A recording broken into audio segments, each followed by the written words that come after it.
Hello and welcome to Continues of Cần Thơ Radio and Television Station. Here are today's headlines. The 18th session of the People's Council of Cần Thơ City continued its second working day, focusing on approving reports on finance, agriculture, planning and investment, labor and social affairs.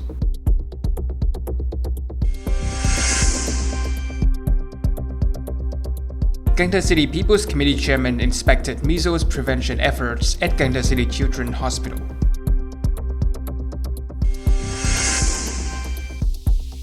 The Army and the People One World exhibition opened to celebrate the 80th anniversary of the Vietnam People's Army and National Defense Day.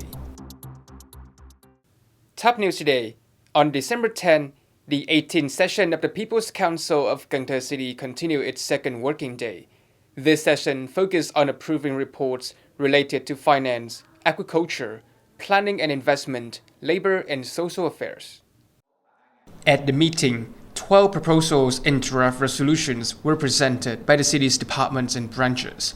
These included resolutions approving the plan to borrow and repay local government debt for Cần Thơ City in 2025, approving the 2023 budget settlement, amending Resolution Number 11/2021 on allocating regular expenditure estimates, and approving a project to issue local government bonds.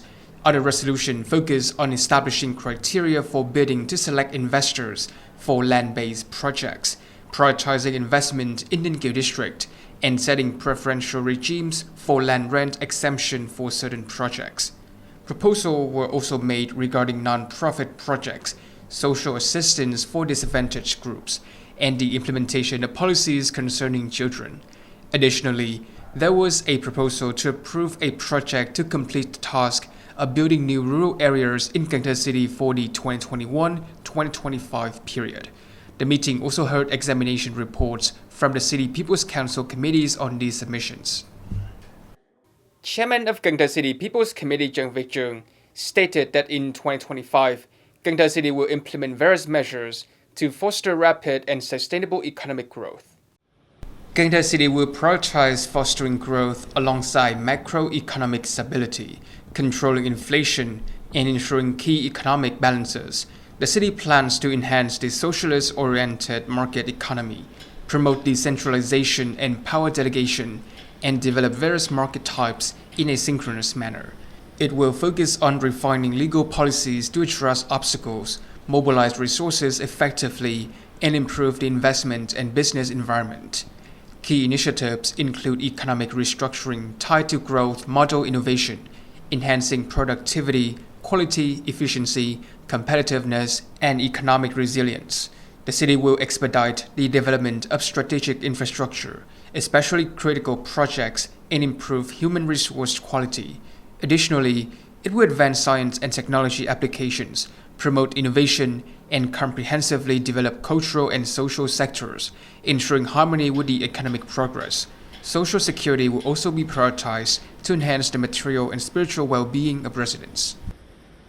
On the evening of December 9, 2024, the chairman of Cần Thơ City People's Committee Trần Việt Trường inspected measles prevention and control efforts at Cần Thơ City Children's Hospital.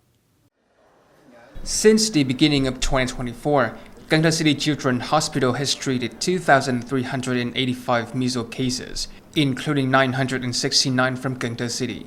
Currently, 38 measles cases, 191 rash fever cases, 3 on ventilators, and 6 on oxygen are under treatment. The outbreak began in August and peaked in November, with 1,003 cases treated during that month. Chairman Trần Việt Trường visited measles patients and their families, praising the medical staff efforts. He instructed the hospital to enhance health education, continue staff training, ensure sufficient supplies, and prioritize treatment, screening, triage, isolation, and cross-infection prevention. During his visit, the chairman presented 10 gifts worth 1 million Vietnamese dong each to children in difficult circumstances who are receiving treatment, and also gave gifts to encourage the staff of the Department of Infectious Diseases.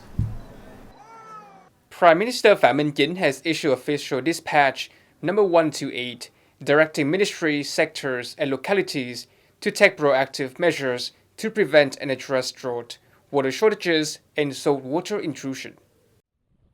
The Prime Minister has instructed ministries, sectors, and chairpersons of people's committees in centrally run provinces and cities, particularly those in the South Central Coast, Central Highlands, and Mekong Delta region, to review and assess water resources and develop appropriate water usage plans to support production and business activities while ensuring sufficient domestic water supplies during peak periods of heat, drought, and saltwater intrusions.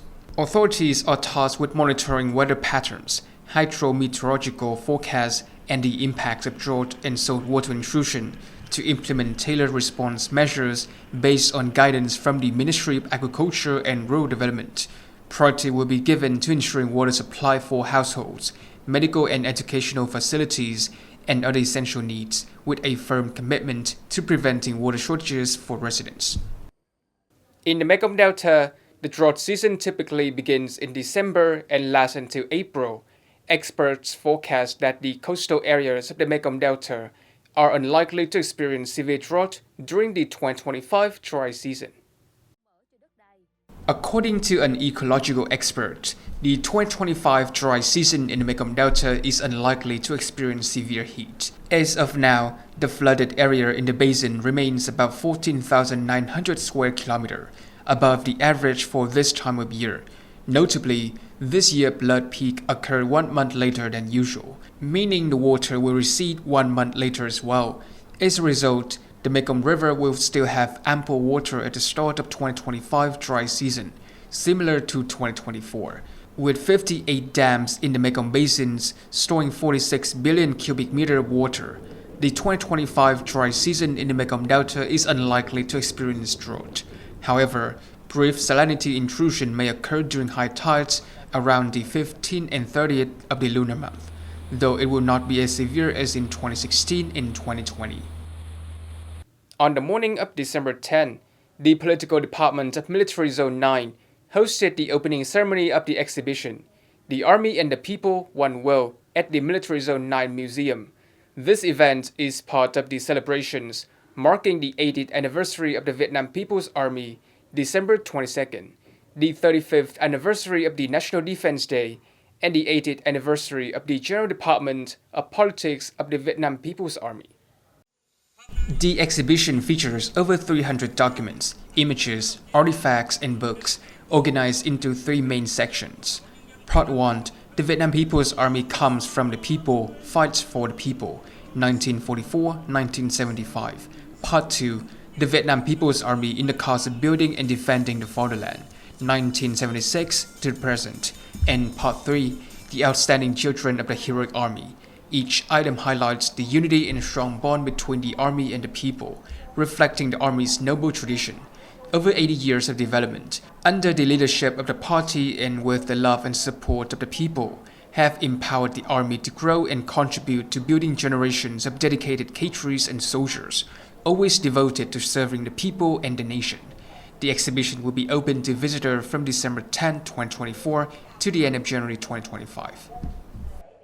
From December 7 to December 10, the Cần Thơ City Youth Union conducted the Cần Thơ Youth Journey with the peoples of Sơn La as part of the 2024 Winter Volunteer and 2025 Spring Volunteer programs in Sơn La Province.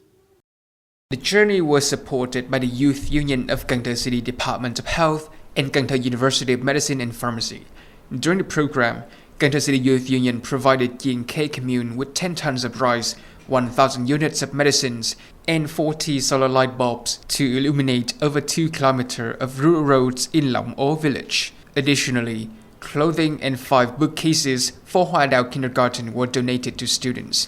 The total resources mobilized for the journey exceeded 1,072 billion Vietnamese dong. This meaningful initiative highlights the youth pioneering and volunteer spirit in promoting social welfare. It embodies the value of mutual love and assisting children and residents in particularly disadvantaged areas, contributing to sustainable poverty reduction and enhanced social security.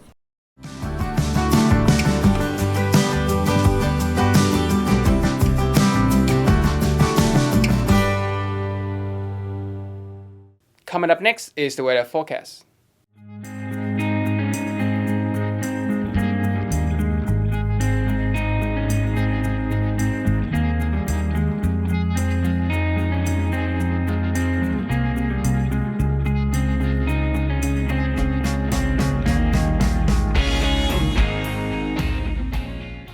Thank you so much for watching and I'll see you next time.